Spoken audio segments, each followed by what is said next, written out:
भोला महतो ने पहली स्त्री के मर जाने के बाद दूसरी सगाई की तो उसके लड़के रघु के लिए बुरे दिन आ गए। रघु की उम्र उस समय केवल 10 वर्ष की थी। चैन से गांव में गुल्ली डंडा खेलता फिरता था। माँ के आते ही चक्की में जुटना पड़ा। पन्ना रूपवती स्त्री थी और रूप और गर्व में चोली दामन का नाता है। वह अपने हाथों से कोई काम न करती। गोबर रघु निकालता, बैलों को सानी रघु देता, रघु ही झूठे बर्तन मांजता। भोला की आंखें कुछ ऐसी फिरी कि उसे रघु में सब बुराइयां ही बुराइयां नजर आती। पन्ना की बातों को वह प्राचीन मर्यादा अनुसार आंखें बंद करके मान लेता था। रघु की शिकायतों की जरा परवाह न करता। नतीजा यह हुआ कि रघु ने शिकायत करना ही छोड़ दिया। किसके सामने रोए? बाप ही नहीं, सारा गांव उसका दुश्मन था। बड़ा जिद्दी लड़का है। पन्ना को तो कुछ समझता ही नहीं। बेचारी उसका दुलार करती है, खिलाती पिलाती है। यह उसी का फल है। दूसरी औरत होती तो निवाह न होता। वह तो कहो पन्ना इतनी सीधी सादी है कि निवाह होता जाता है। सबल की शिकायतें सब सुनते हैं, निर्बल की फरियाद भी कोई नहीं सुनता। रघु का हृदय माँ की ओर से दिन दिन फटता जाता था।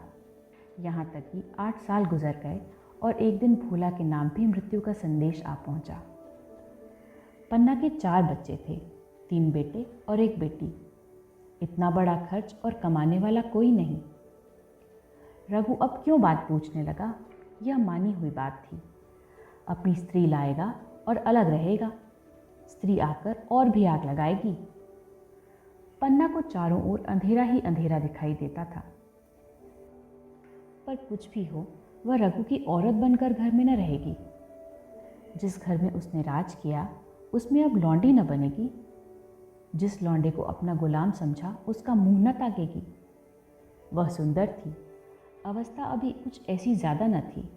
जवानी अपनी पूरी बहार पर थी। क्या वह कोई दूसरा घर नहीं कर सकती? यही ना होगा, लोग हंसेंगे बला से। उसकी बिरादरी में क्या ऐसा होता नहीं? ब्राह्मण ठाकुर थोड़े ही थे कि नाक कट जाएगी। यह तो उन्हीं ऊंची जातों में होता है कि घर में चाहे जो कुछ करो, बाहर पर्दा ढका रहे। वह तो संसार को दिखाकर दूसरा घर कर सकती है। फिर वह रघु की दबैल बनकर क्यों रहे? भोला को मरे 1 महीना गुजर चुका था। संध्या हो गई थी। पन्ना इसी चिंता में पड़ी हुई थी कि सहसा उसे ख्याल आया, लड़के घर में नहीं हैं। यह बैलों के लौटने की बेला है। कहीं कोई लड़का उनके नीचे ना आ जाए। अब द्वार पर कौन है जो उनकी देखभाल करेगा? रघु को मेरे लड़के फूटी आंख नहीं भाते, कभी हंसकर नहीं बोलता। घर से बाहर निकली तो देखा रघु सामने झोपड़े पर बैठा ऊँख की गंडेरियाँ बना रहा है। लड़के उसे घेरे खड़े हैं और छोटी लड़की उसकी गर्दन में हाथ डाले उसकी पीठ पर सवार होने की चेष्टा कर रही है। पन्ना को अपनी आंखों पर विश्वास न आया।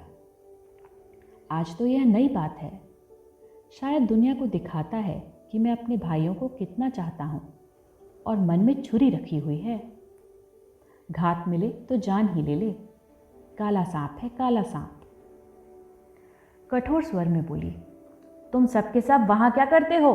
घर में आओ, सांझ की बेला है, गोरू आते होंगे। रघु ने विनीत नेत्रों से देखकर कहा, मैं तो हूं ही काकी, डर किस बात का है? बड़ा लड़का केदार बोला, काकी रघु दादा ने हमारे लिए 2 गाड़ियां बना दी हैं, यह देख। एक पर हम और खुनू बैठेंगे, दूसरी पर लक्ष्मण और झुनिया। दादा दोनों गाड़ियां खींचेंगे। यह कहकर वह एक कोने से 2 छोटी छोटी गाड़ियां निकाल लाया। 4-4 पहिए लगे थे।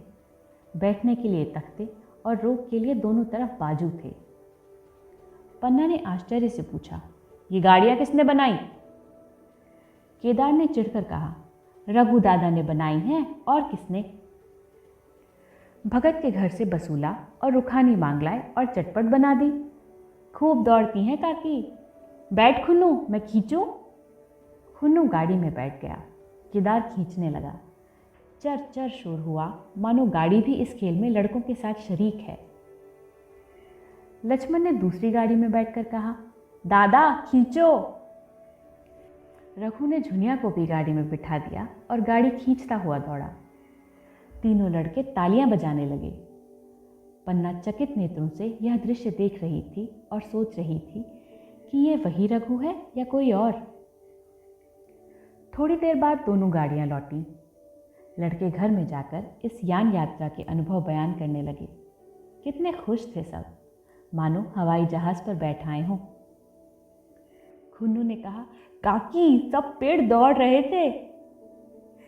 लक्ष्मण ने कहा, और बछियां कैसी भागी, सबकी सब दौड़ी। केदार बोला, काकी रघु दादा दोनों गाड़ियां एक साथ खींच ले जाते थे। झुनिया सबसे छोटी थी। उसकी व्यंजना शक्ति उछल कूद और नेत्रों तक परिमित थी। तालियां बजा बजा कर नाच रही थी। खुन्नू बोला, अब हमारे घर गाय भी आ जाएगी काकी। रघु दादा ने गिरधारी से कहा है कि हमें एक गाय ला दो। गिरधारी बोला, कल लाऊंगा। केदार बोला, 3 सेर दूध देती है काकी, खूब दूध पिएंगे। इतने में रघु भी अंदर आ गया। पन्ना ने अवहेलना की दृष्टि से देखकर पूछा, क्यों रघु, तुमने गिरधारी से कोई गाय मांगी है? रघु ने क्षमा प्रार्थना के भाव से कहा, हाँ मांगी तो है, कल लाएगा। पन्ना बोली, रुपये किसके घर से आएंगे, यह भी सोचा है? रघु बोला, सब सोच लिया है काकी। मेरे यह मुहर नहीं है, इसके 25 रुपये मिल रहे हैं। 5 रुपये बछिया की मुजा दे दूंगा, बस गाय अपनी हो जाएगी। पन्ना सन्नाटे में आ गई। अब उसका अविश्वासी मन भी रघु के प्रेम और सज्जनता को अस्वीकार न कर सका। बोली, मुहर को क्यों बेचे देते हो? गाय की अभी कौन जल्दी है, हाथ में पैसे हो जाएं तो ले लेना। सूना सूना गला अच्छा न लगेगा। इतने दिनों गाय नहीं रही तो क्या लड़के नहीं जिए? रघु दार्शनिक भाव से बोला, बच्चों के खाने पीने के यही दिन है काकी। इस उम्र में न खाया तो फिर क्या खाएंगे? मुहर पहनना मुझे अच्छा भी नहीं मालूम होता। लोग समझते होंगे कि बाप तो गया, इसे मुहर पहनने की सूझी है। भोला महतो गाय की चिंता में ही चल बसे। न रुपये आए न गाय मिली, मजबूर थे। रघु ने यह समस्या कितनी सुगमता से हल कर दी। आज जीवन में पहली बार पन्ना को रघु पर विश्वास आया। बोली, जब गहना ही बेचना है तो अपनी मुहर क्यों बेचोगे? मेरी हंसुली ले लेना। रघु बोला, नहीं काकी, वह तुम्हारे गले में बहुत अच्छी लगती है। मर्दों को क्या, मुहर पहने या ना पहने। पन्ना बोली, चल मैं बूढ़ी हुई, अब हंसुली पहनकर क्या करना है? तू अभी लड़का है, तेरा गला अच्छा न लगेगा। रघु मुस्कुराकर बोला, तुम अभी से कैसी बूढ़ी हो गई? गांव में है कौन तुम्हारे बराबर? रघु की सरल आलोचना ने पन्ना को लज्जित कर दिया। उसके रूखे मुरझाए मुख पर प्रसन्नता की लाली दौड़ गई। 5 साल गुजर गए। रघु का सा मेहनती, ईमानदार, बात का धनी दूसरा किसान गांव में न था। पन्ना की इच्छा के बिना कोई काम न करता। उसकी उम्र अब 23 साल की हो गई थी। पन्ना बार बार कहती, भैया बहू को विदा करा लाओ। कब तक नह में पड़ी रहेगी? सब लोग मुझी को बदनाम करते हैं कि यही बहू को नहीं आने देती। मगर रघु टाल देता था, कहता कि अभी जल्दी क्या है। उसे अपनी स्त्री के रंगढंग का कुछ परिचय दूसरों से मिल चुका था। ऐसी औरत को घर में लाकर वह अपनी शांति में बाधा नहीं डालना चाहता था। आखिर एक दिन पन्ना ने जिद करके कहा, तो तुम न लाओगे? कह दिया कि अभी कोई जल्दी नहीं। तुम्हारे लिए जल्दी ना होगी, मेरे लिए तो जल्दी है। मैं आज आदमी भेजती हूँ। पछताओगी काकी, उसका मिजाज अच्छा नहीं है। तुम्हारी बला से जब मैं उससे बोलूँगी ही नहीं तो क्या हवा से लड़ेगी? रोटियां तो बना लेगी। मुझसे भीतर बाहर का सारा काम नहीं होता। मैं आज बुला लेती हूँ। बुलाना चाहती हो बुला लो, मगर फिर यह ना कहना कि यह मेहरिया को ठीक नहीं करता, उसका गुलाम हो गया। न कहूँगी जाकर 2 साड़ियाँ और मिठाई ले आ। तीसरे दिन मूलिया मैके से आ गई। दरवाजे पर नगाड़े बजे। शहनाइयों की मधुर ध्वनि आकाश में गूंजने लगी। मुंह दिखावे की रस्म अदा हुई। वह इस मरुभूमि में निर्मल जलधारा थी। गेहुआ रंग था, बड़ी बड़ी नुकीली पलकें, कपोलों पर हल्की सुर्खी, आंखों में प्रबल आकर्षण। रघु उसे देखते ही मंत्रमुग्ध हो गया। प्रातःकाल पानी का घड़ा लेकर चलती तब उसका गेहुआ रंग प्रभात की सुनहरी किरणों से कुंदन हो जाता, मानो उषा अपनी सारी सुगंध, सारा विकास और उन्माद लिए मुस्कुराती चली जाती हो। मुलिया मैके से ही जली भुनी आई थी। मेरा शौहर छाती फाड़कर काम करे और पन्ना रानी बनी बैठी रहे, उसके लड़के रईसजादे बने घूमे। मुलिया से यह बर्दाश्त न होगा। वह किसी की गुलामी न करेगी। अपने लड़के तो अपने होते ही नहीं, भाई किसके होते हैं। जब तक पर नहीं निकलते हैं रघु को घेरे हुए हैं। ज्यों ही जरा सयाने हुए पर झाड़कर निकल जाएंगे, बात भी न पूछेंगे। एक दिन उसने रघु से कहा, तुम्हें इस तरह गुलामी करनी हो तो करो, मुझसे न होगी। रघु बोला, तो फिर क्या करूं, तू ही बता। लड़के तो अभी घर का काम करने लायक भी नहीं हैं। मुलिया बोली, लड़के रावत के हैं, कुछ तुम्हारे नहीं हैं। यही पन्ना है जो तुम्हें दाने दाने को तरसाती थी, सब सुन चुकी हूँ। मैं लौड़ी बनकर न रहूँगी। रुपये पैसे का मुझे हिसाब नहीं मिलता। न जाने तुम क्या लाते हो और वह क्या करती है। तुम समझते हो रुपये घर में ही तो है, मगर देख लेना तुम्हें जो एक फूटी कौड़ी भी मिले। रघु बोला, रुपये पैसे तेरे हाथ में देने लगूं तो दुनिया क्या कहेगी, यह तो सोच। मुलिया बोली, दुनिया जो चाहे कहे, दुनिया के हाथों बिकी नहीं हूं। देख लेना भाड़ लीप कर हाथ काला ही रहेगा। फिर तुम अपने भाइयों के लिए मरो, मैं क्यों मरूं। रघु ने कुछ जवाब न दिया। उसे जिस बात का भय था वह इतनी जल्दी सरा पड़ी। अब अगर उसने बहुत तत्थों थंबो किया तो साल 6 महीने और काम चलेगा। बस आगे यह डूंगा चलता नजर नहीं आता। बकरी की माँ कब तक खैर मनाएगी। एक दिन पन्ना ने महुए का सुखावन डाला। बरसात शुरू हो गई थी। बखार में अनाज गीला हो रहा था। मुलिया से बोली, बहू जरा देखती रहना, मैं तालाब से नहा आऊं। मुलिया ने लापरवाही से कहा, मुझे नींद आ रही है, तुम बैठ कर देखो। एक दिन न नहाओगी तो क्या होगा। पन्ना ने साड़ी उतार कर रख दी, नहाने न गई। मुलिया का वार खाली गया। कई दिन के बाद एक शाम को पन्ना धान रोप कर लौटी। अंधेरा हो गया था। दिन भर की भूखी थी। आशा थी बहू ने रोटी बना रखी होगी, मगर देखा तो यहाँ चूल्हा ठंडा पड़ा हुआ था और बच्चे मारे भूख के तड़प रहे थे। मुलिया से आहिस्ता से पूछा, आज अभी चूल्हा नहीं जला। केदार ने कहा, आज दोपहर को भी चूल्हा नहीं जला काकी, भाभी ने कुछ बनाया ही नहीं। पन्ना बोली, तो तुम लोगों ने खाया क्या। केदार बोला, कुछ नहीं, रात की रोटियां थी, खुन्नू और लक्ष्मण ने खाई, मैंने सत्तू खा लिया। पन्ना बोली, और बहू। केदार बोला, वह पड़ी सो रही है, कुछ नहीं खाया। पन्ना ने उसी वक्त चूल्हा जलाया और खाना बनाने बैठ गई। आटा गूंथती थी और रोती थी। क्या नसीब है। दिन भर खेत में जली, घर आई तो चूल्हे के सामने जलना पड़ा। केदार का 14वां साल था। भाभी के रंग ढंग देखकर सारी स्थिति समझ रहा था। बोला, काकी भाभी अब तुम्हारे साथ रहना नहीं चाहती। पन्ना ने चौंक कर पूछा, क्या कुछ कहती थी। केदार बोला, कहती कुछ नहीं थी, मगर है उसके मन में यही बात। फिर तुम क्यों नहीं उसे छोड़ देती। जैसे चाहे रहे, हमारा भी भगवान है। पन्ना ने दांतों से जीभ दबाकर कहा, चुप, मेरे सामने ऐसी बात भूल कर भी ना कहना। रघु तुम्हारा भाई नहीं, तुम्हारा बाप है। मुलिया से कभी बोलोगे तो समझ लेना, जहर खा लूंगी। दशहरे का त्योहार आया। इस गांव से कोस भर एक पूर्वे में मेला लगता था। गांव के सब लड़के मेला देखने चले। पन्ना भी लड़कों के साथ चलने को तैयार हुई, मगर पैसे कहाँ से आए।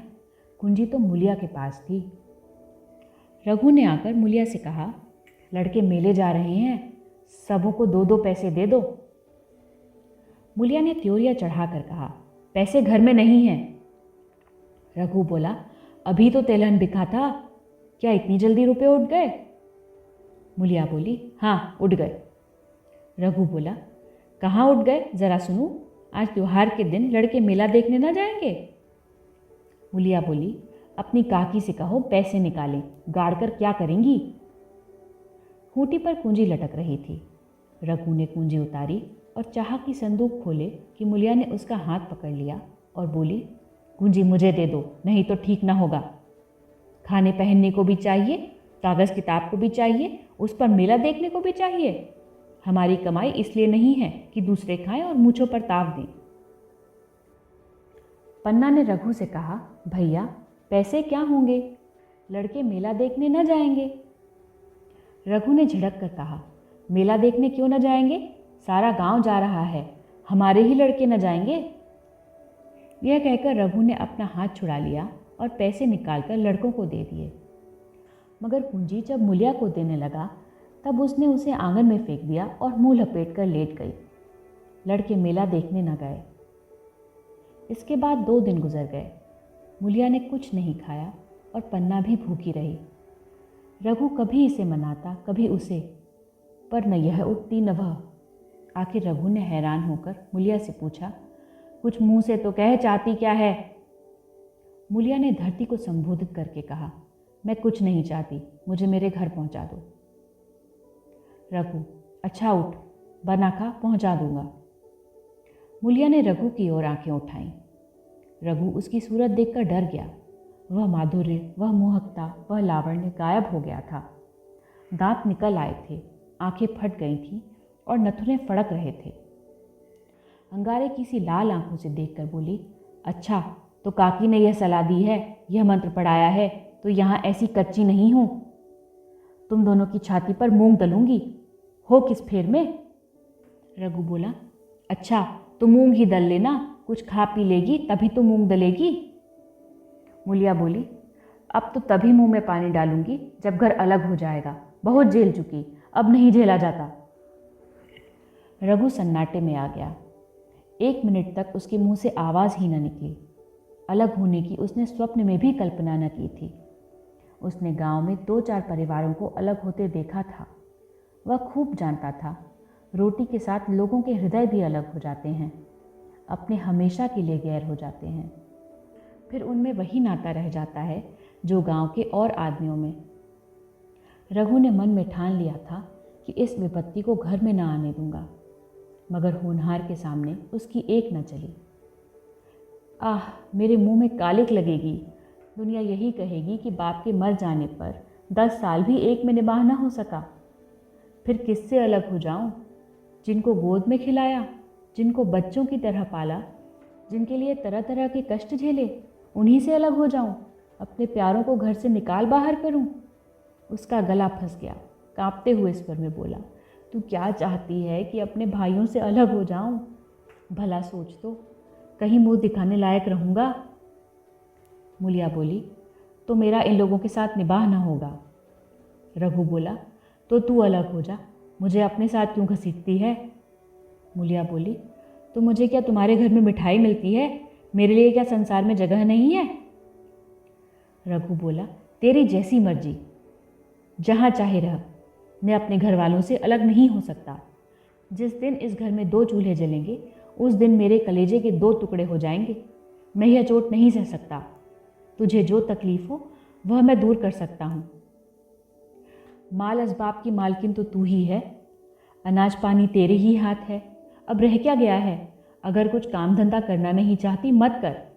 भगवान ने मुझे समाई दी होती तो मैं तुझे तिनका तक उठाने न देता। तेरे यह सुकुमार हाथ पाँव मेहनत मजूरी के लिए बनाए ही नहीं गए हैं, मगर क्या करूं, अपना कुछ बस ही नहीं है। फिर भी तेरा जी कोई काम करने को ना चाहे मत कर, मगर मुझसे अलग होने को ना कहे, तेरे पैर पड़ता हूँ। मुलिया ने सिर से आंचल खिसकाया और ज़रा समीप आकर बोली, मैं काम करने से नहीं डरती, ना बैठे बैठे खाना चाहती हूँ, मगर मुझसे किसी की धौंस नहीं सही जाती। तुम्हारी ही काकी घर का काम काज करती हैं तो अपने लिए करती हैं, अपने बाल बच्चों के लिए करती हैं, मुझ पर कुछ एहसान नहीं करती, फिर मुझ पर धौंस क्यों जमाती हैं। उन्हें अपने बच्चे प्यारे होंगे, मुझे तो तुम्हारा आसरा है। मैं अपनी आंखों से यह नहीं देख सकती कि सारा घर तो चैन करे, ज़रा सरा से बच्चे तो दूध पिएं, और जिसके बलबूते पर गृहस्थी बनी हुई है वह मट्ठे कुतर से, कोई उसको पूछने वाला न हो। ज़रा अपना मुंह तो देखो, कैसी सूरत निकल आई है। औरों के तो 4 बरस में अपने पट्टे तैयार हो जाएंगे, तुम तो 10 साल में खाट पर पड़ जाओगे। बैठ जाओ, खड़े क्यों हो? क्या मारकर भागोगे? मैं तुम्हें ज़बरदस्ती न बांध लूँगी। या मालकिन का हुक्म नहीं है? सच कहूँ तुम बड़े कटकलेजी हो। मैं जानती ऐसे निर्मोही से पाला पड़ेगा तो इस घर में भूल से ना आती। आती भी तो मन न लगाती, मगर अब तो मन तुमसे लग गया। घर भी जाऊं तो मेरा मन यहाँ ही रहेगा, और तुम जो हो मेरी बात नहीं पूछते। मुलिया की ये रसीली बातें रघु पर कोई असर न डाल सकी। वह उसी रुखाई से बोला, मुलिया, मुझसे यह ना होगा। अलग होने का ध्यान करते ही मेरा मन न जाने कैसा हो जाता है। यह चोट मुझसे न सही जाएगी। मुलिया ने परिहास करके कहा, तो चूड़ियाँ पहनकर अंदर बैठो ना। लाओ, मैं मूछें लगा लूँ। मैं तो समझती थी कि तुम में भी कुछ कसबल है। अब देखती हूँ तो निरे मिट्टी के लोंदे हो। पन्ना दालान में खड़ी दोनों की बातचीत सुन रही थी। अब उससे न रहा गया। सामने आकर रघु से बोली, जब वह अलग होने पर तुली हुई है, फिर तुम क्यों उसे ज़बरदस्ती मिलाए रखना चाहते हो? तुम उसे लेकर रहो, हमारे भगवान मालिक हैं। जब महतो मर गए थे और कहीं पत्ती की भी छाह न थी, जब उस वक्त भगवान ने निबाह किया तो अब क्या डर? अब तो भगवान की दया से तीनों लड़के सयाने हो गए हैं, अब कोई चिंता नहीं। रघु ने आंसू भरी आंखों से पन्ना को देखकर कहा, काकी, तू भी पागल हो गई है क्या? जानती नहीं, 2 रोटियां होते ही 2 मन हो जाते हैं। पन्ना बोली, जब वह मानती ही नहीं तब तुम क्या करोगे? भगवान की मर्जी होगी तो कोई क्या करेगा? परालब्ध में जितने दिन एक साथ रहना लिखा था उतने दिन रहे। अब उसकी यही मर्जी है तो यही सही। तुमने मेरे बाल बच्चों के लिए जो कुछ किया वह भूल नहीं सकती। तुमने इनके सिर हाथ न रखा होता तो आज इनकी न जाने क्या गति होती। न जाने किसके द्वार पर ठोकरे खाते होते, न जाने कहाँ कहाँ भीख मांगते फिरते। तुम्हारा जस मरते दम तक गाऊंगी। अगर मेरी खाल तुम्हारे जूते बनाने के काम आए तो खुशी से दे दूं। चाहे तुमसे अलग हो जाऊं, पर जिस घड़ी पुकारोगे कुत्ते की तरह दौड़ी आऊंगी। यह भूलकर भी न सोचना कि तुमसे अलग होकर मैं तुम्हारा बुरा चेतूंगी। जिस दिन तुम्हारा अनफल मेरे मन में आएगा उस दिन विष खाकर मर जाऊंगी। भगवान करे तुम दूधो नहाओ, पूतो फलो। मरते दम तक यह आशीष मेरे रोए रोए से निकलती रहेगी। और अगर लड़के भी अपने बाप के हैं तो मरते दम तक तुम्हारा पोस मानेंगे। यह कहकर पन्ना रोती हुई वहाँ से चली गई। रघु वहीं मूर्ति की तरह बैठा रहा। आसमान की ओर टकटकी लगी थी और आंखों में आंसू बह रहे थे। पन्ना की बातें सुनकर मुलिया समझ गई कि अपने पौह 12 हैं। चटपट उठी, घर में झाड़ू लगाई, चूल्हा जलाया और कुएं से पानी लाने चली। उसकी टेक पूरी हो गई थी। गांव में स्त्रियों के 2 दल होते हैं, एक बहुओं का, दूसरा सासों का। बहुएं सलाह और सहानुभूति के लिए अपने दल में जाती हैं, सासें अपने में। दोनों की पंचायतें अलग होती हैं। मुलिया को कुएं पर 2-3 बहुएं मिल गईं। एक से पूछा, आज तो तुम्हारी बुढ़िया बहुत रोध हो रही थी। मुलिया ने विजय के गर्व से कहा, इतने दिनों से घर की मालकिन बनी हुई है, राजपाट छोड़ते किसे अच्छा लगता है? बहन, मैं उनका बुरा नहीं चाहती, लेकिन एक आदमी की कमाई में कहाँ तक बरकत होगी? मेरे भी तो यही खाने पीने पहनने ओढ़ने के दिन हैं। अभी उनके पीछे मरो, फिर बाल बच्चे हो जाएं, उनके पीछे मरो, सारी जिंदगी रोते ही कट जाए। एक बहू बोली, बुढ़िया यही चाहती है कि यह सब जन्म भर लौंडी बनी रहे, मोटा झोटा खाएं और पड़ी रहें। दूसरी बहू बोली, किस भरोसे पर कोई मरे? अपने लड़के तो बात नहीं पूछें, पराए लड़कों का क्या भरोसा? कल इनके हाथ पैर हो जाएंगे, फिर कौन पूछता है? अपनी अपनी महेरियों का मुंह देखेंगे। पहले ही से फटकार देना अच्छा है, फिर तो कोई कलंक ना होगा। मुलिया पानी लेकर गई, खाना बनाया और रघु से बोली, जाओ नहाओ, रोटी तैयार है। रघु ने मानो सुना ही नहीं, सिर पर हाथ रखकर द्वार की तरफ ताकता रहा। मुलिया बोली, क्या कहती हूँ, कुछ सुनाई देता है? रोटी तैयार है, जाओ नहाओ। रघु बोला, सुन तो रहा हूँ, क्या बहरा हूँ? रोटी तैयार है तो जाकर खा लो, मुझे भूख नहीं है। मुलिया ने फिर नहीं कहा, जाकर चूल्हा बुझा दिया, रोटियां उठाकर छींके पर रख दी और मुंह ढांक कर लेट रही। ज़रा देर में पन्ना आकर बोली, खाना तैयार है, नहा धोकर खा लो, बहू भी भूखी होगी। रघु ने झुंझला कर कहा, काकी तू घर में रहने देगी कि मुंह में कालिक लगाकर कहीं निकल जाऊं? खाना तो खाना ही है, आज न खाऊंगा कल खाऊंगा, लेकिन अभी मुझसे न खाया जाएगा। केदार क्या अभी मदरसे से नहीं आया? पन्ना बोली, अभी तो नहीं आया, आता ही होगा। पन्ना समझ गई कि जब तक वह खाना बनाकर लड़कों को न खिलाएगी और खुद न खाएगी, रघु न खाएगा। इतना ही नहीं, उसे रघु से लड़ाई करनी पड़ेगी, उसे जली कटी सुनानी पड़ेगी, उसे यह दिखाना पड़ेगा कि मैं ही उससे अलग होना चाहती हूँ, नहीं तो वह इसी चिंता में घुल घुल कर प्राण दे देगा। यह सोचकर उसने अलग चूल्हा जलाया और खाना बनाने लगी। इतने में केदार और खुन्नू मदरसे से आ गए। पन्ना ने कहा, आओ बेटा खा लो, रोटी तैयार है। केदार ने पूछा, भैया को भी बुला लूँ ना? पन्ना बोली, तुम आकर खा लो, उसकी रोटी बहू ने अलग बनाई है। खुन्नू बोला, जाकर भैया से पूछ ना आओ। पन्ना बोली, जब उनका जी चाहेगा खाएंगे, तू बैठकर खा, तुझे इन सब बातों से क्या मतलब? जिसका जी चाहेगा खाएगा, जिसका जी ना चाहेगा ना खाएगा। और जब वह और उसकी बीवी अलग रहने पर तुले हैं तो कौन मनाए? केदार बोला, तो क्यों अम्मा जी, क्या हम अलग घर में रहेंगे? पन्ना बोली, उनका जी चाहे एक घर में रहें, जी चाहे आंगन में दीवार डाल दें। खुन्नू ने दरवाजे पर आकर झांका। सामने फूस की झोपड़ी थी, वही खाट पर पड़ा रघु नारियल पी रहा था। खुन्नू बोला, भैया तो अभी नारियल लिए बैठे हैं। पन्ना बोली, जब जी चाहेगा खाएंगे। केदार बोला, भैया ने भाभी को डांटा नहीं? मुलिया अपनी कोठरी में पड़ी सुन रही थी, बाहर आकर बोली, भैया ने तो नहीं डांटा, अब तुम आकर डांटो। केदार के चेहरे का रंग उड़ गया, फिर जबान न खोली। तीनों लड़कों ने खाना खाया और बाहर निकले। लू चलने लगी थी। गांव के लड़के लड़कियां हवा से गिरे हुए आम चुन रहे थे। केदार ने कहा, आज हम भी आम चुनने चलें, खूब आम गिर रहे हैं। खुन्नू बोला, दादा जो बैठे हैं। लक्ष्मण बोला, मैं ना जाऊंगा, दादा छुड़केंगे।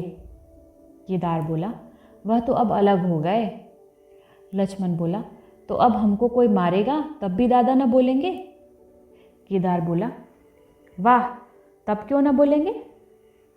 रघु ने तीनों लड़कों को दरवाजे पर खड़ा देखा, पर कुछ बोला नहीं। पहले तो वह घर के बाहर निकलते ही उन्हें डांट बैठता था, पर आज वह मूर्ति के सामने निश्चल बैठा रहा। अब लड़कों को कुछ साहस हुआ, कुछ दूर और आगे बढ़े। रघु अब भी न बोला, कैसे बोले? वह सोच रहा था, काकी ने लड़कों को खिला पिला दिया, मुझसे पूछा तक नहीं। क्या उसकी आंखों पर भी पर्दा पड़ गया है? अगर मैंने लड़कों को पुकारा और वह ना आए तो? मैं उनको मार पीट तो न सकूंगा। लू में सब मारे मारे फिरेंगे, कहीं बीमार न पड़ जाएं। उसका दिल महसूस कर रह जाता था, लेकिन मुंह से कुछ कह न सकता था। लड़कों ने देखा कि यह बिल्कुल नहीं बोलते तो निर्भय होकर चल पड़े। सहसा मुलिया ने आकर कहा, अब तो उठोगे कि अब भी नहीं? जिनके नाम पर फाका कर रहे हो, उन्होंने मज़े से लड़कों को खिलाया और आप खाया, अब आराम से सो रही हैं। मोर पिया बात न पूछें, मोर सुहागिन नाव। एक बार भी तो मुंह से न फूटा कि चलो भैया खा लो। रघु को इस समय मर्मांतक पीड़ा हो रही थी। मुलिया के इन कठोर शब्दों ने घाव पर नमक छिड़क दिया। दुखित नेत्रों से देखकर बोला, तेरी जो मर्जी थी वही तो हुआ, अब जा ढोल बजा। मुलिया बोली, नहीं, तुम्हारे लिए थाली परोसे बैठी हैं। रघु बोला, मुझे चिढ़ा मत, तेरे पीछे मैं भी बदनाम हो रहा हूँ। जब तू किसी की होकर नहीं रहना चाहती तो दूसरे को क्या गरज है जो तेरी खुशामद करें? जाकर काकी से पूछ, लड़के आम चुनने गए हैं, उन्हें पकड़ लाऊं? मुलिया अंगूठा दिखाकर बोली, यह जाता है, तुम्हें 100 बार गरज हो, जाकर पूछो। इतने में पन्ना भी भीतर से निकल आई। रघु ने पूछा, लड़के बगीचे में चले गए काकी, लू चल रही है। पन्ना बोली, अब उनका कौन पुछत्तर है। बगीचे में जाएं, पेड़ पर चढ़े, पानी में डूबें, मैं अकेली क्या क्या करूं। रघु बोला, जाकर पकड़ लाऊं। पन्ना बोली, जब तुम्हें अपने मन से नहीं जाना है तो फिर मैं जाने को क्यों कहूँ। तुम्हें रोकना होता तो रोक न देते, तुम्हारे सामने ही तो गए होंगे। पन्ना की बात पूरी भी न हुई थी कि रघु ने नारियल कोने में रख दिया और बाग की तरफ चला। रघु लड़कों को लेकर बाग से लौटा तो देखा मुलिया अभी तक झोंपड़े में खड़ी है। बोला, तू जाकर खा क्यों नहीं लेती, मुझे तो इस बेला भूख नहीं है। मुलिया ऐंठ कर बोली, हाँ भूख क्यों लगेगी, भाइयों ने खाया, वह तुम्हारे पेट में पहुंच ही गया होगा। रघु ने दांत पीस कर कहा, मुझे जला मत मुलिया, नहीं अच्छा न होगा। खाना कहीं भागा नहीं जाता, एक बेला न खाऊंगा तो मर न जाऊंगा। क्या तू समझती है घर में आज कोई छोटी बात हो गई है। तूने घर में चूल्हा नहीं जलाया, मेरे कलेजे में आग लगाई है। मुझे घमंड था कि और चाहे कुछ हो जाए पर मेरे घर में फूट का रोग ना आ पाएगा, पर तूने मेरा घमंड चूर कर दिया। परालब्ध की बात है। मुलिया तिनक कर बोली, सारा मोह तुम्ही को है कि किसी और को है। मैं तो किसी को तुम्हारी तरह भी सूरते नहीं देखती। रघु ने ठंडी सांस खींचकर कहा, मुलिया घाव पर नून न छिड़क, तेरे ही कारण मेरी पीठ में धूल लग रही है। मुझे इस गृहस्थी का मोह न होगा तो किसे होगा। मैंने ही तो इसे मर मर जोड़ा, जिनको गोद में खिलाया वही अब मेरे पट्टीदार होंगे। जिन बच्चों को मैं डांटता था उन्हें आज कड़ी आंखों से भी नहीं देख सकता। मैं उनके भले के लिए भी कोई बात करूं तो दुनिया यही कहेगी कि यह अपने भाइयों को लूटे लेता है। जा मुझे छोड़ दे, अभी मुझसे कुछ न खाया जाएगा।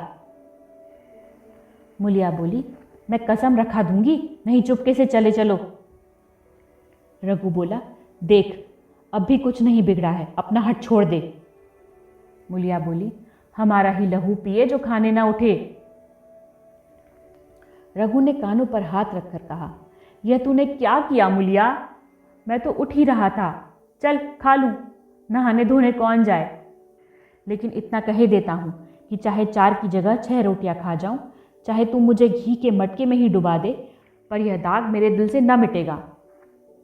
मुलिया बोली, दाग साग सब मिट जाएगा, पहले सबको ऐसे ही लगता है, देखते नहीं हो उधर कैसी चैन की बंशी बज रही है।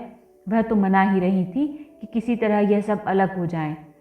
अब वह पहले किसी चांदी तो नहीं है जो कुछ घर में आवे सब गायब, अब क्यों हमारे साथ रहने लगी। रघु ने आहत स्वर में कहा, इसी बात का तो मुझे गम है, काकी से मुझे ऐसी आशा न थी। रघु खाने बैठा तो कौर विष के घूंट सा लगता था।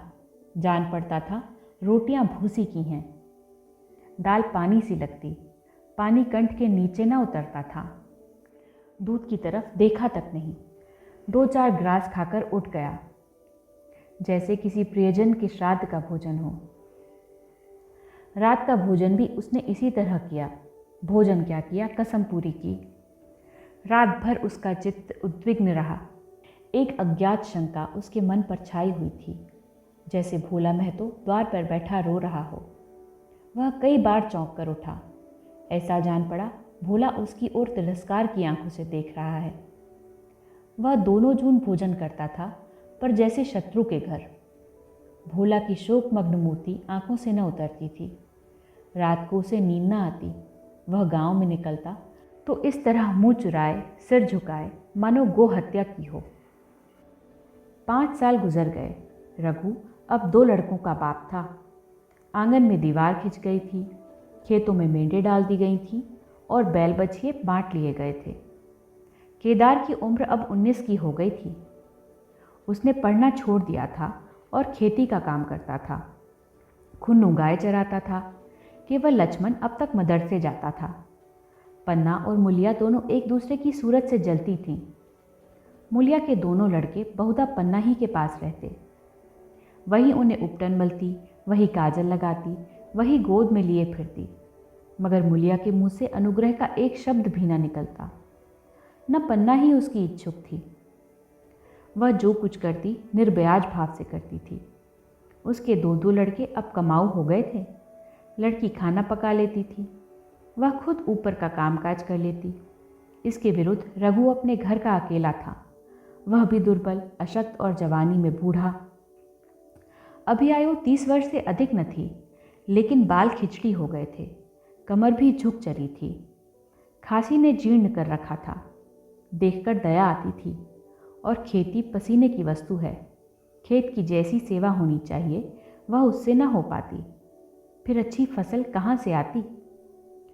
कुछ ऋण भी हो गया था, वह चिंता और भी मारे डालती थी। चाहिए तो यह था कि अब उसे कुछ आराम मिलता। इतने दिनों के निरंतर परिश्रम के बाद सिर का बोझ कुछ हल्का होता, लेकिन मूलिया की स्वार्थपरता और अदूरदर्शिता ने लहराती हुई खेती उजाड़ दी।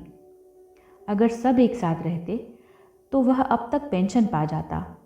मज़े में द्वार पर बैठा हुआ नारियल पीता, भाई काम करते, वह सलाह देता, महतो बना फिरता, कहीं किसी के झगड़े चुकाता, कहीं साधु संतों की सेवा करता।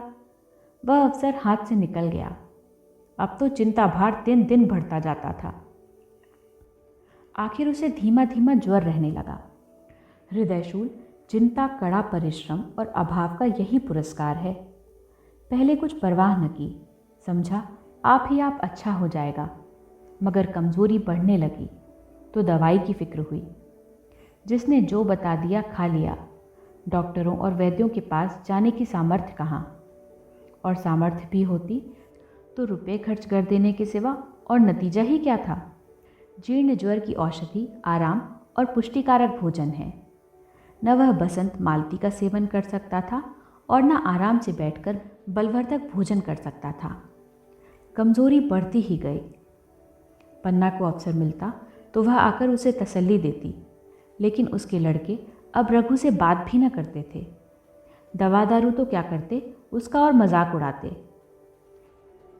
भैया समझते थे कि हम लोगों से अलग होकर सोने और ईंट रख लेंगे। भाभी भी समझती थी सोने से लज जाऊंगी। अब देखें कौन पूछता है। सिसक सिसक कर ना मरे तो कह देना। बहुत हाय हाय भी अच्छी नहीं होती। आदमी उतना काम करे जितना हो सके, यह नहीं कि रुपये के लिए जान दे दे। पन्ना कहती, रघु बेचारे का कौन दोष है। केदार कहता, चल मैं खूब समझता हूँ, भैया की जगह मैं होता तो डंडे से बात करता। मजाक थी कि औरत यूँ जिद करती। यह सब भैया की चाल थी, सब सदी बदी बात थी। आखिर एक दिन रघु का टिमटिमाता हुआ जीवन दीपक बुझ गया। मौत ने सारी चिंताओं का अंत कर दिया। अंत समय उसने केदार को बुलाया था, पर केदार को ऊख में पानी देना था। डरा कहीं दवा के लिए ना भेज दें, बहाना बना दिया। मूलिया का जीवन अंधकारमय हो गया। जिस भूमि पर उसने मंसूबों की दीवार खड़ी की थी वह नीचे से खिसक गई थी। जिस खूंटे के बल पर वह उछल रही थी वह उखड़ गया था। गांव वालों ने कहना शुरू किया, ईश्वर ने कैसा तत्काल दंड दिया। बेचारी मारे लाज के अपने दोनों बच्चों को लिए रोया करती। गांव में किसी को मुंह दिखाने का साहस न होता। प्रत्येक प्राणी उससे यह कहता हुआ मालूम होता था, मारे घमंड के धरती पर पांव न रखती थी। आखिर सज़ा मिल गई कि नहीं। अब इस घर में कैसे निर्वाह होगा। वह किसके सहारे रहेगी, किसके बल पर खेती करेगी। बेचारा रघु बीमार था, दुर्बल था, पर जब तक जीता रहा अपना काम करता रहा। मारे कमज़ोरी के कभी कभी सिर पकड़ कर बैठ जाता और ज़रा दम लेकर फिर हाथ चलाने लगता था। सारी खेती तहस नहस हो रही थी। उसे कौन संभालेगा।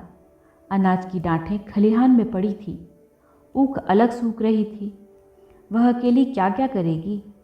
फिर सिंचाई अकेले आदमी का तो काम नहीं। 3-3 मजदूरों को कहाँ से लाए। गांव में मजदूर थे ही कितने। आदमियों के लिए खींचातानी हो रही थी, क्या करे क्या ना करे। इस तरह 13 दिन बीत गए। क्रियाकर्म से छुट्टी मिली। दूसरे ही दिन सवेरे मूलिया ने दोनों बालकों को गोद में उठाया और अनाज मांडने चली। खलिहान में पहुंचकर उसने एक को तो पेड़ के नीचे घास की नर्म बिस्तर पर सुला दिया और दूसरे को वहीं बैठाकर अनाज मांडने लगी। बैलों को हाँकती थी और रोती थी। क्या इसीलिए भगवान ने उसको जन्म दिया था। देखते देखते क्या से क्या हो गया। इन्हीं दिनों पिछले साल भी अनाज मांडा गया था। वह रघु के लिए लोटे में शरबत और मटर की घुघनी लेकर आती थी। आज कोई उसके न आगे है न पीछे, लेकिन किसी की लौंडी तो नहीं हूँ। उसे अलग होने का अब भी पछतावा न था। एकाएक छोटे बच्चे का रोना सुनकर उसने उधर ताका तो बड़ा लड़का उसे चुमकार कर कह रहा था, भैया तुप लाओ, तुप लाओ। धीरे धीरे उसके मुंह पर हाथ फेरता था और चुप कराने के लिए विकल था। जब बच्चा किसी तरह चुप न हुआ तो वह खुद उसके पास लेट गया और उसे छाती से लगाकर प्यार करने लगा।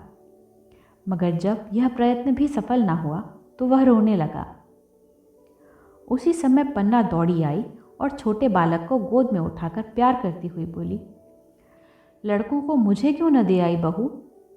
हाय हाय, बेचारा धरती पर पड़ा लोट रहा है। जब मैं मर जाऊं तो जो चाहे करना, अभी तो जीती हूं। अलग हो जाने से बच्चे तो नहीं अलग हो गए। मूलिया ने कहा, तुम्हें भी तो छुट्टी नहीं थी अम्मा, क्या करती? पन्ना बोली, तो तुझे यहाँ आने की ऐसी क्या जल्दी थी? डांट मारना जाती। 3 लड़के तो हैं और किस दिन काम आएंगे? केदार तो कल ही मारने को कह रहा था, पर मैंने कहा पहले ऊख में पानी दे लो, फिर आज मारना। मड़ाई तो 10 दिन बाद भी हो सकती है। ऊख की सिंचाई न हुई तो सूख जाएगी। कल से पानी चढ़ा हुआ है, परसों तक खेत पुर जाएगा, तब मंडाई हो जाएगी। तुझे विश्वास ना आएगा, जब से भैया मरे हैं केदार को बड़ी चिंता हो गई है। दिन में 100 बार पूछता है, भाभी बहुत रोती तो नहीं है? देख, लड़के भूखे तो नहीं हैं? कोई लड़का रोता है, कोई दौड़ा आता है, देख अम्मा क्या हुआ, बच्चा क्यों रोता है? कल रोकर बोला, अम्मा मैं जानता कि भैया इतनी जल्दी चले जाएंगे तो उनकी कुछ सेवा कर लेता। कहाँ जगाए जगाए उठता था। अब देखती हो पहर रात से उठकर काम में लग जाता है। खुन्नू कल जरा सा बोला, पहले हम अपनी ऊख में पानी दे लेंगे, तब भैया की ऊख में देंगे। इस पर केदार ने ऐसा डांटा कि खुन्नू के मुंह से फिर बात ना निकली। बोला, कैसे तुम्हारी और कैसी हमारी ऊख? भैया ने जिला न लिया होता तो आज या तो मर गए होते या कहीं भीख मांगते होते। आज तुम बड़े ऊख वाले बने हो। यह उन्हीं का पुण्य प्रताप है कि आज भले आदमी बने बैठे हो। परसों रोटी खाने को बुलाने गई तो मड़ैया पर बैठा रो रहा था। पूछा, क्यों रोता है? तो बोला, अम्मा भैया इसी अलगोजे के दुख में मर गए, नहीं अभी उनकी उम्र ही क्या थी। यह उस वक्त न सूझा, नहीं उनसे क्यों बिगाड़ करते। यह कहकर पन्ना ने मूलिया की ओर संकेतपूर्ण दृष्टि से देखकर कहा, तुम्हें वह अलग न रहने देगा बहू। कहता है भैया हमारे लिए मर गए तो हम भी उनके बाल बच्चों के लिए मर जाएंगे। मूलिया की आंखों से आंसू जारी थे। पन्ना की बातों में आज सच्ची वेदना, सच्ची सांत्वना, सच्ची चिंता भरी हुई थी। मूलिया का मन कभी उसकी ओर इतना आकर्षित न हुआ था। जिनसे उसे व्यंग और प्रतिकार का भय था, वे इतने दयालु, इतने शुभेच्छु हो गए थे। आज पहली बार उसे अपनी स्वार्थपरता पर लज्जा आई। पहली बार आत्मा ने अलगोजे पर धिक्कारा। इस घटना को हुए 5 साल गुजर गए। पन्ना आज बूढ़ी हो गई। केदार घर का मालिक है, मूलिया घर की मालकिन है। खुन्नू और लक्ष्मण के विवाह हो चुके हैं, मगर केदार अभी तक कंवारा है। कहता है मैं विवाह न करूँगा। कई जगहों से बातचीत हुई, कई सगाइयाँ आईं, पर उसने हामी न भरी। पन्ना ने कंपे लगाए, जाल फैलाए, पर वह न फंसा। कहता, औरतों से कौन सुख।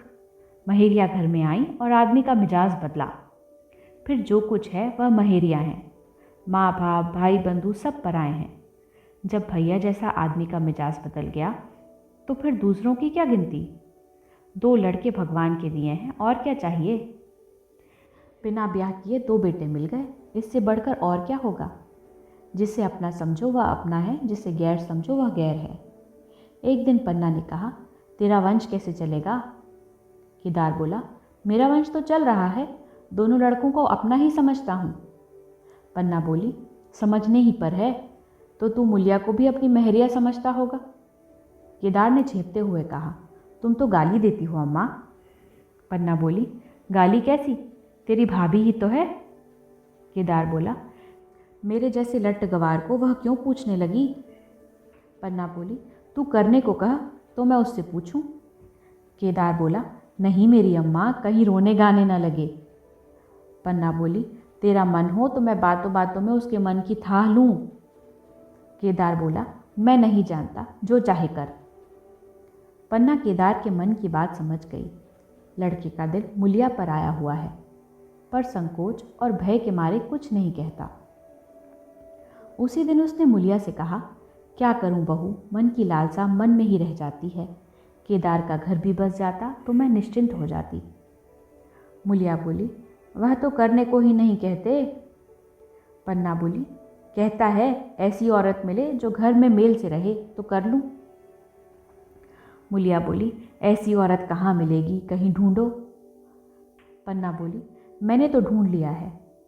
मुलिया बोली, सच, किस गांव की है। पन्ना बोली, अभी न बताऊंगी, मुदा यह जानती हूँ कि उससे केदार की सगाई हो जाए तो घर बन जाए और केदार की जिंदगी भी सफल हो जाए। न जाने लड़की मानेगी कि नहीं। मुलिया बोली, मानेगी क्यों नहीं अम्मा, ऐसा सुंदर कमाऊ सुशीलवर और कहाँ मिल जाता है। उस जन्म का कोई साधु महात्मा है, नहीं तो लड़ाई झगड़े के डर से कौन बिन ब्याहे रहता है। कहाँ रहती है, मैं जाकर उसे मना लाऊंगी। पन्ना बोली, तू चाहे तो उसे मना ले, तेरे ही ऊपर है। मुलिया बोली, मैं आज ही चली जाऊंगी अम्मा, उसके पैरों पकड़ कर मना लाऊंगी। पन्ना बोली, बता दूं, वह तू ही है। मुलिया लजा कर बोली, तुम तो अम्मा जी गाली देती हो। पन्ना बोली, गाली कैसी, देवर ही तो है। मुलिया बोली, मुझ जैसी बुढ़िया को वह क्यों पूछेंगे। पन्ना बोली, वह तुझी पर दांत लगाए बैठा है, तेरे सिवा कोई और उसे भाता ही नहीं। डर के मारे कहता नहीं, पर उसके मन की बात मैं जानती हूँ। वैधव्य के शोक से मुरझाया हुआ मुलिया का पीत बदन कमल की भांति अरुण हो उठा। 10 वर्षों में उसने जो कुछ खोया था वह इसी एक क्षण में मानो प्याज के साथ मिल गया। वही लावण्य, वही विकास, वही आकर्षण, वही लोच।